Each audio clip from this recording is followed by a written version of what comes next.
more in Africa because they're not transparent. In most cases, there's a lot of corruption, and it makes the debt negotiation in terms of treatment very, very complicated for countries. We have about almost $60 billion of debt that is backed by oil, by gas, by metals, and blue economy. I think we should end all types of natural resource-backed loans. They're not in the interest of those countries. So we should not do anything like that. We have to rethink. We are in a new normal. The new normal that came through the pandemic into the Ukraine. This was not a session to discuss, although all of us are signatories to the UN Charter that respects independence of countries, boundaries of countries. We are all believers in that, and that is why my colleagues from the African continent went to Kiev, went to St. Petersburg, because we believe there can be a peaceful resolution of all conflicts, including those in our continent, in Sudan, in DRC, in Somalia. There is always a way that we can resolve this in a peaceful manner. Our concern, at least those of us from the global south, and especially in Africa, is the effects the war is having on commodity prices, fertilizer, grain. That's really impacting very negatively on the cost of living. It's also raising concerns to us because of the challenge of energy. Russia having done whatever they did, many countries are going back to fossil fuel. The examples are out there. We're getting reports that maybe the UK is going to switch on their coal plants. I think that's not good for what we are trying to deal with. It's not good for the challenge we are faced with, the existential threat that faces humanity. The moment we engage the reverse gear about the things that we had done and we thought we were making progress, it concerns not just us, but I'm sure it concerns humanity. As we discuss this new financing system, we value the incredible support by the multilateral development institutions, World Bank and IMF. We also have a wonderful relationship with China. They finance our infrastructure development. The tension between the West and China is unhelpful, is unnecessary, and is as useless as the tension between the North and South when we discuss climate change. That is not necessary. We must find a formula that will bring all our financing to respond to three issues: urgency, scale, and to make it much more affordable. That is the conversation that we want to have, and hopefully we have laid the seeds of that conversation to happen.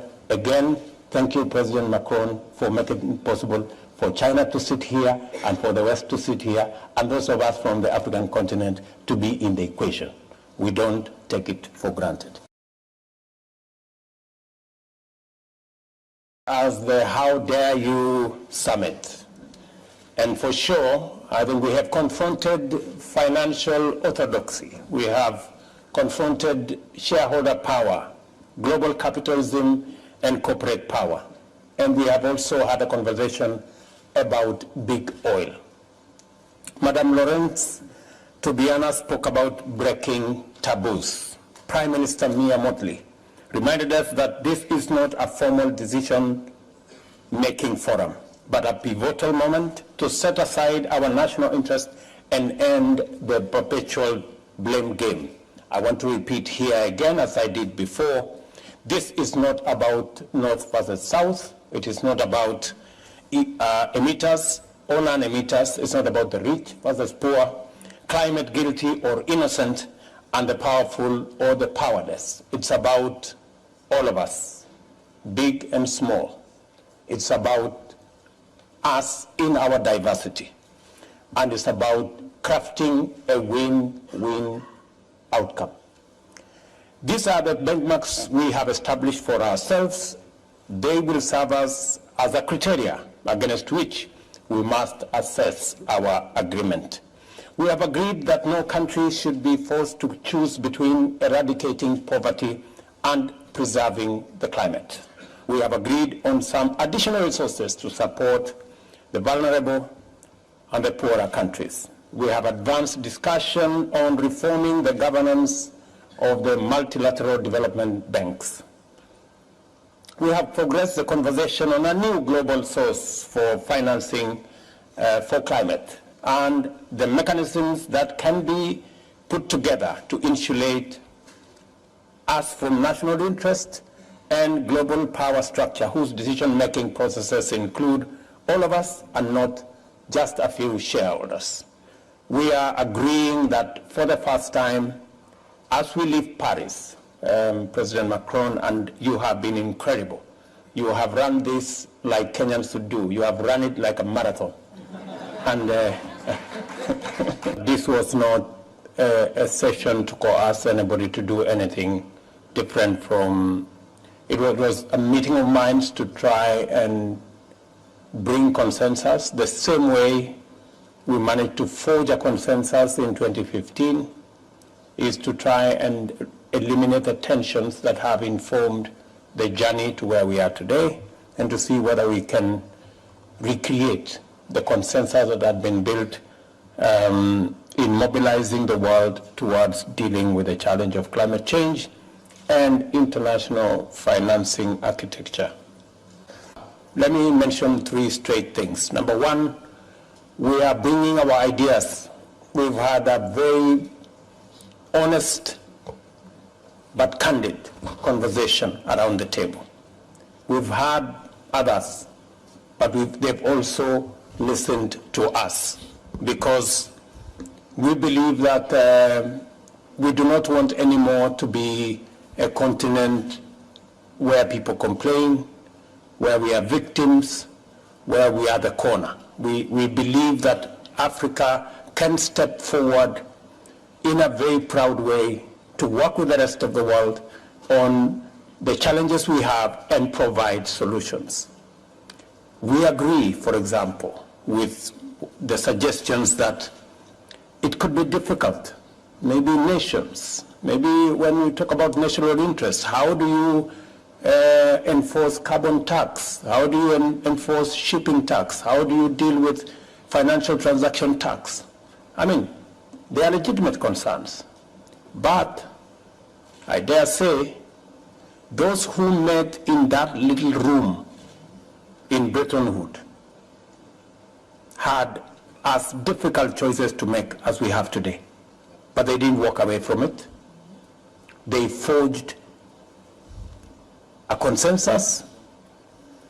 I think in the world we live in today, there is a lot more creativity, there is a lot more innovation. Technology can give us the opportunity to levy this tax, raise the resources, and be able to give as many, including the third issue I want to say, what Africa is bringing. We are the continent with the largest renewable energy reserves, whether it is wind, solar, geothermal, hydro. How are we going to raise the resources to unlock the huge potential in our continent? It is by having this kind of candid conversation. It is by bringing our ideas on how we can be creative, how we can be innovative, how we can leverage on technology so that we can raise the requisite resources to unlock the Hinga Dam that is giving us nightmares, which can provide electricity to 15 countries. We still have 600 million Africans who do not have access to electricity, 900 of them without access, 900 million of them without access to clean cooking energy. We need the scale of the resources that we are discussing and to democratize the raising of those resources so that it becomes a lot more easier to make decisions going into the future. So finally, let me say, Africa is coming with ideas. We are coming with our resources. We have the largest renewable energy resources. 2/3 of the world's arable, uncultivated arable land is in our continent. We have the youngest population in the continent. These are assets that